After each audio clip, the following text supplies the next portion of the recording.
Je pourrais parler ce soir de passion pour l'éducation, encore de l'amour pour les autres qui a conduit une jeune dame à revenir au pays. Dans Entretien de ce soir, nous ne parlerons pas politique, nous ne parlerons pas développement, nous parlerons société.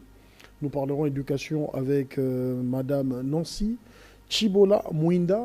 Et c'est d'ailleurs sous le nom de Mwinda qu'elle aime bien se faire appeler, abandonnant ainsi ses prénoms plutôt occidentaux de Nancy. 20 ans à l'extérieur du pays, elle vit actuellement au Canada. Ses domaines, elle a étudié la pharmacie. Mais plus tard, elle s'est lancée dans la psychologie pour retrouver sa passion, qui est l'éducation. Elle est notre invitée d'entretien de ce soir, Madame Mwinda. Bonjour. Oui, bonjour. Bienvenue dans cette émission. Merci beaucoup. 20 ans en dehors du Congo, quand vous rentrez, ça vous fait quoi de retrouver ce pays? Choc. Déjà que le nom du pays a changé. Hein? Le nom du pays a changé. L'image que j'avais quand j'étais petite, c'est même plus ça. Les routes, c'est même plus ça. Les personnes, ils ont beaucoup pris de l'âge, C'est un choc. Un choc, le Congo, quand vous êtes à l'extérieur, vous donne une image d'un pays pas très développé. Vous arrivez à Kinshasa après 20 ans et vous vous rendez compte de certaines choses qui manquent à la jeunesse, qui manquent même à l'enfance. Oui, beaucoup de réalité. Le choc par rapport à me rendre compte que nous sommes encore en 2019, il y a des gens qui souffrent de l'eau potable. Oui. Il y a des gens qui souffrent de manque d'électricité. Ça, c'est un choc pour moi. Parce qu'en dehors du pays, c'est des choses qu'on voit tous les jours. C'est des choses qu'on a acquis. On a pris pour acquis. Donc il suffit de fermer les yeux, de savoir qu'il y a du courant, il y a de l'eau, et il y a aussi de l'éducation, il y a des écoles. Il y a des écoles, oui. C'est quelque chose que c'est acquis. Mais quand j'arrive ici, que ce n'est pas acquis, en 2019, c'est inacceptable. D'où une révolte, parce que à peine rentré, et d'ailleurs je le soulignais lors de notre entretien avant cette émission, depuis 2012, vous étiez en train de collectionner des parcelles de terre, et aujourd'hui, à peine rentré, vous voulez justement concrétiser un projet. Oui, en 2012, j'ai commencé par acquérir des terres dans un endroit très reculé de Kinshasa. Je veux dire même pas très reculé, on est à 45 minutes de là, à Badara, donc où la population souffre énormément de manque d'éducation. Alors, j'ai eu pour projet d'acquérir un certain grand espace pour pouvoir construire l'école, pour pouvoir mettre ces enfants qui sont des enfants, je ne peux pas dire de la rue, ils n'ont pas cette structure, ce n'est pas structuré. Donc j'aurais aimé pouvoir structurer quelque chose pour ces enfants-là. Généralement, on le sait, Madame Mwinda, Oui. qu'au Congo, quand quelqu'un revient au pays, il se dit, ben voilà, la passion, la façon de se rendre vite riche, c'est la politique. Est-ce que c'est la politique qui vous a conduit à justement chercher une parcelle de terre et à vous lancer dans l'éducation? Non, pas du tout. Je ne suis pas une personne passionnée par la politique, mais la politique ne m'intéresse pas du tout non plus. Je suis juste une personne passionnée par l'éducation et par l'enfant. Et par le bien-être surtout et la sécurité des enfants. C'est ça ma passion, c'est ça mon oxygène. Donc, en passant outre de cela, je suis en même temps enseignante spécialisée pour des enfants ayant des grands besoins. Donc, je ne suis pas non plus seulement un enseignant normal. Oui. Je me suis spécialisée dans un domaine très spécifique qui est des enfants autistiques, des enfants avec des déficiences handicapées, des santé mentale. Donc, c'est cette passion-là qui me pousse aujourd'hui aussi quand je vois certaines réalités à partir de là-bas dans des séries où ces enfants-là sont rejetés, ces enfants-là sont condamnés à eux-mêmes. Ça m'a vraiment beaucoup révoltée. Mais en dehors de cette révolte, je reviens un peu à ce que vous disiez tout à l'heure, vous êtes professeur dans un domaine spécifique de l'éducation des enfants. Oui. Mais aujourd'hui, quand vous regardez un enfant autiste en Occident, au Canada, un enfant épileptique, un enfant qui a des problèmes de troubles mentaux, en Occident, c'est bien de l'éduquer, mais chez nous, on parle de phénomènes de sorciers, d'enfants sorciers qu'il faut vite ramener à l'église. Comment vous percevez ces choses-là? Alors là, la perception des choses, comme on dit toujours, c'est la perception et la culture. Notre culture, à la base, est une culture basée sur des réalités faussées. Je peux dire. Je néglige pas ou j'insulte pas ma culture, j'en suis fière. Mais quand je vois qu'un enfant qui est épileptique et qui fait des crises d'épilepsie, et cet enfant-là, qu'on le traite des sorciers parce qu'elle a fait des crises d'épilepsie, on ne cherche pas à aller chercher plus loin, d'au-delà, d'aller chercher scientifiquement qu'est-ce qui arrive à cet enfant-là. Je peux comme vous rencontrer. Cette année, j'ai reçu une petite fille de 15 ans dans la salle de classe. Elle vient du Congo et elle fait des crises souvent d'épilepsie. Donc, j'ai conseillé à la maman qu'on puisse l'emmener faire des neurologues, qu'on puisse la consulter. Et elle avait des problèmes avec le circuit, comment je pourrais dire? Elle avait des problèmes. Je sens que l'anglais oui, est vite traduit en français. Oui. Oui.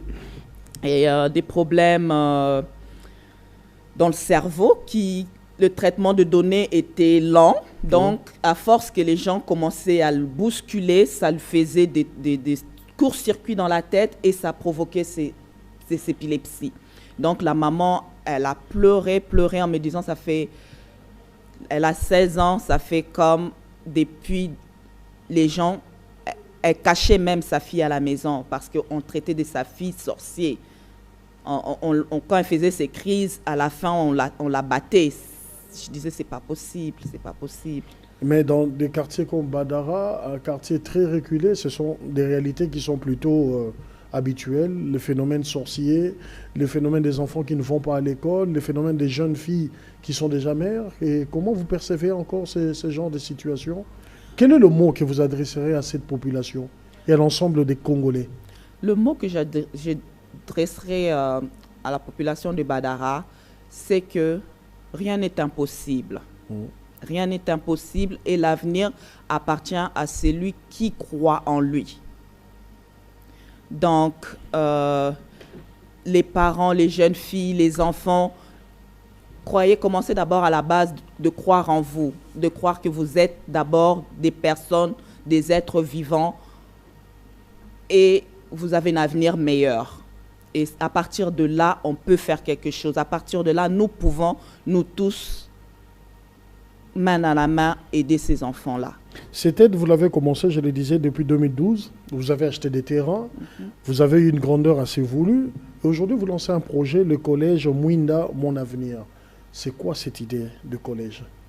Alors, l'idée de collège, c'est de pouvoir commencer l'école maternelle et l'école élémentaire, secondaire et collège. Okay. Pour pouvoir permettre à ces enfants-là d'avoir une qualité d'éducation assez bonne et que ça soit comme les mêmes qualités qu'on donne ici en ville. Et puis, je m'arrête au collège pour pouvoir permettre à ces enfants-là de prendre un métier. Et s'ils veulent aller plus loin, ils auront l'opportunité d'aller plus loin. Mais déjà de s'arrêter là, d'avoir un métier dans les mains qui vont assurer leur avenir. Dans une sorte d'école au finish qui forme à certaines réalités, à certains métiers aussi. À certains métiers aussi, oui. Vous visez quel genre de métier pour ceux qui vont fréquenter ce collège? Alors, je vise beaucoup plus, il y a l'informatique, il y a, comment je pourrais dire, la couture, couper-couture, il y a l'esthétique, il y a la restauration, il va y avoir aussi le mécanique. Donc, tout métier où on peut faire facilement avoir accès à un travail rapide. Mais ces collèges, c'est un long projet, je signale. Oui, c'est un long projet. Vous lancez le projet avec quelques salles des classes déjà prêtes. Oui. Pour le 2 septembre, vous ouvrez quelle branche de l'école? Alors, le 2 septembre ici. Le 2 septembre, j'aurai maternelle, première année, deuxième année, troisième année. Primaire. Donc, ça fait tous les cycles maternels. Oui. Donc, et là, ça sera comment? Ça se passera comment? Les enfants viennent étudier gratuitement ou vous allez mettre un prix promotionnel dérisoire juste pour aider la population? La population de Badara est une population très très pauvre. Comme je vous ai dit, je ne suis pas venue ici pour m'enrichir, me mettre plein les poches. Je suis venue ici pour pouvoir aider la population. Mon objectif actuellement, c'est que ces enfants-là puissent s'inscrire avec juste 1 franc symbolique. 1 franc symbolique? 1 franc symbolique, oui. Et 1 franc symbolique là va leur permettre de pouvoir avoir accès à des cahiers, avoir accès à l'enseignement de bonne qualité et puis surtout de pouvoir avoir une collation. Mais madame, si je regarde le contour, Oui. madame Mwinda, de tout ça, c'est un projet que vous portez personnellement. Oui, personnellement. Il n'y a personne derrière, pas une entreprise, un homme politique, personne n'est derrière. Personne n'est derrière moi. Je ne connais pas d'homme politique actuellement par le président de la République, que j'ai appris aussi à connaître. Et non, tous ces mes moindres moyens, mes faibles moyens, mes économies que j'ai mis de côté pour venir finir ce projet-là. Vous aurez des professeurs à payer. J'aurai des professeurs à payer avec mon salaire que je gagne. J'espère payer les professeurs. L'entretien de l'école. J'espère y arriver. Ah ben On va espérer. C'est à féliciter. Mais dans notre temps, est-ce que vous aurez aussi besoin des bonnes foi, des personnes de bonne foi, des partenaires qui voudraient vous accompagner? Bien sûr, j'appelle à toute personne qui a le cœur sensible, qui pourra me tenir ou bien m'aider à aller jusqu'au bout de ce projet-là. Ils sont tous les bienvenus. Vous ne vivez pas au Congo, vous serez obligé de répartir vers votre pays de résidence, le Oui. Canada. Oui. Et comment se passera la gestion de cette école quand vous serez très loin? Oui, la gestion d'école, comme je vous ai dit actuellement, je suis toute seule avec ma famille. Ma mère est venue de la France pour me soutenir à ce projet. Et puis ma mère, elle est retraitée. Donc, elle va rester ici pour voir que toutes mes idées, tout ce que je veux soit mis en place. Elle retournera juste pour de temps en temps pour prendre soin médicalement, des soins médicaux. Mais à part ça, j'ai ma tante qui va aussi gérer. Mais à part ça, j'appelle à toute bonne foi qui veulent intégrer le collège Mwinda à venir. Et là, je souligne que ce n'est même pas une ONG. Non, même pas. Le tout est porté sur votre volonté. Oui. Pas de structure derrière. Pas de structure Maintenant, derrière. pour l'inscription, comme vous dites qu'il y a un franc symbolique à donner, Oui. et nous connaissons la population des Badara, vous risquez d'avoir tous les enfants à la porte de cette école, alors qu'on sait qu'une école a toujours un nombre limité d'enfants. Alors, ma salle de classe comprend 30 élèves.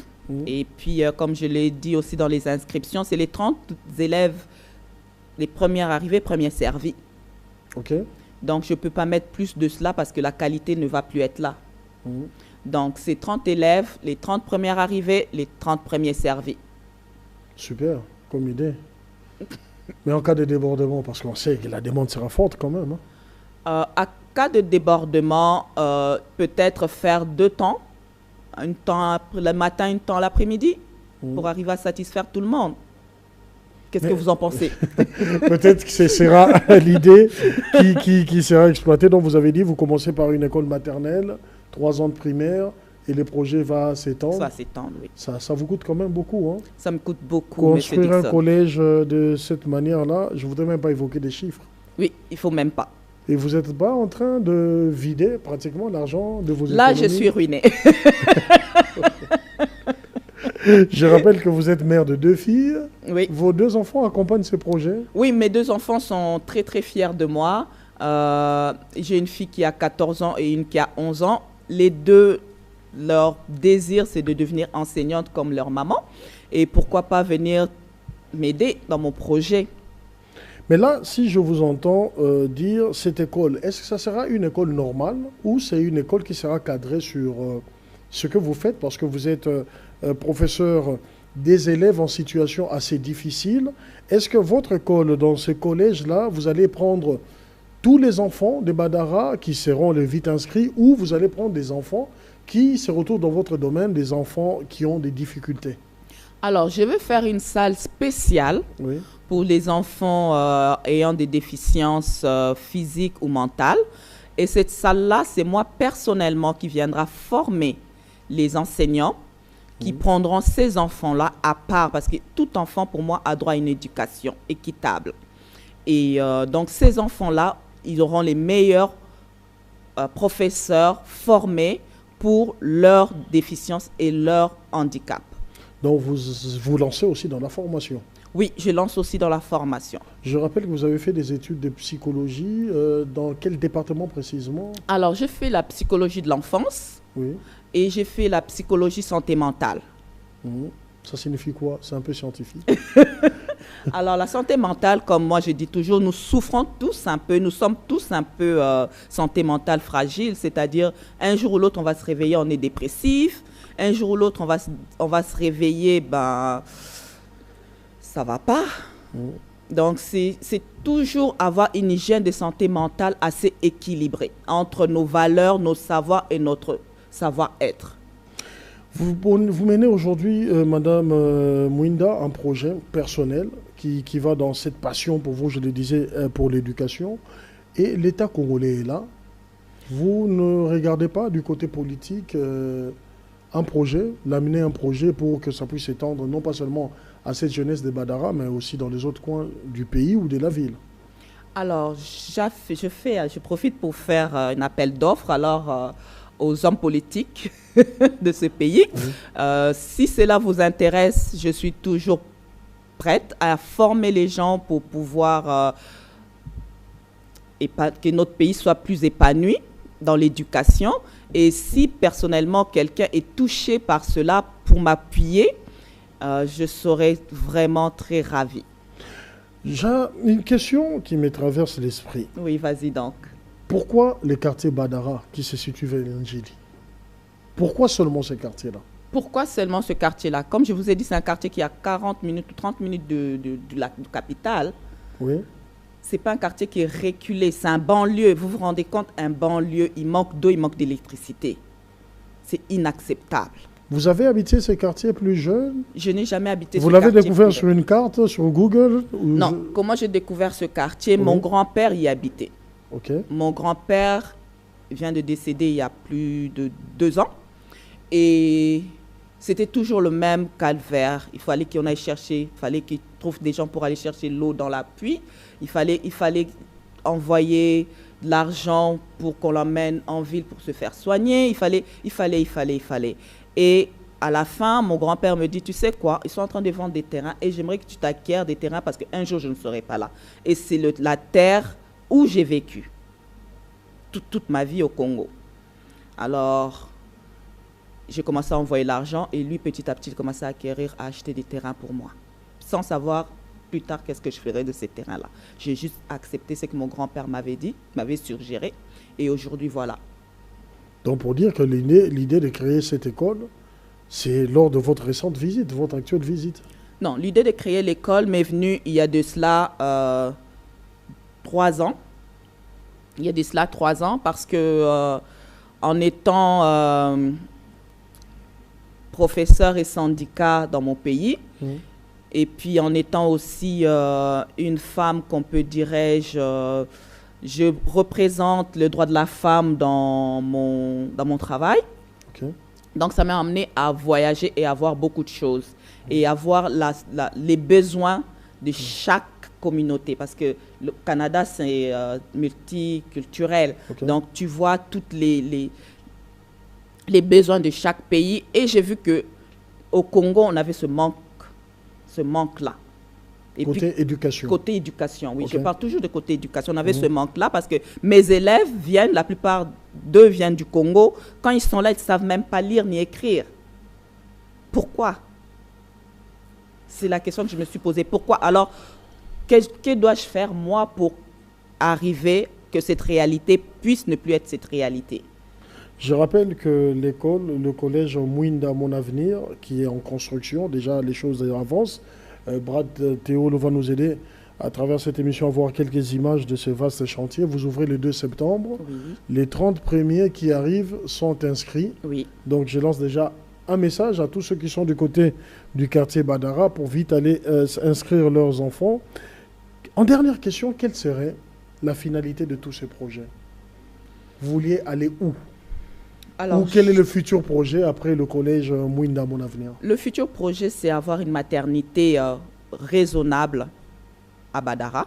Ça signifie quoi une maternité raisonnable? Une maternité avec des soins raisonnables. Parce que il m'est arrivé hier, je dormais et j'attendais des bruits d'une jeune fille qui criait. Son copain est en train de la battre. Ça m'a révoltée. J'ai demandé à quelqu'un d'aller voir qu'est-ce qui se passait.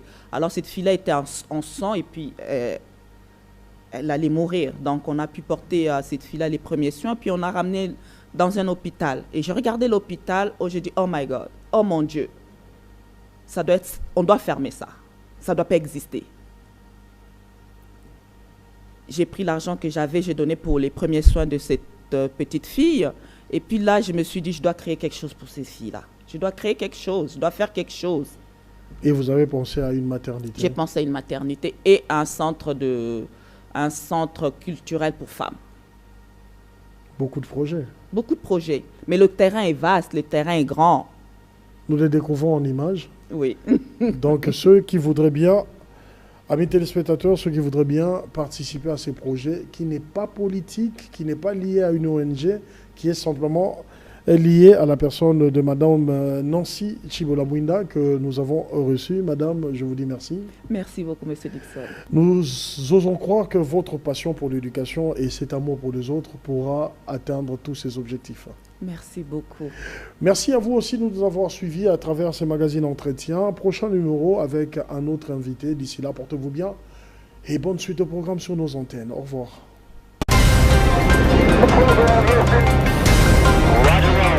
In der Nacht vor allem an den Alpenmaschinen. In der Nacht vor allem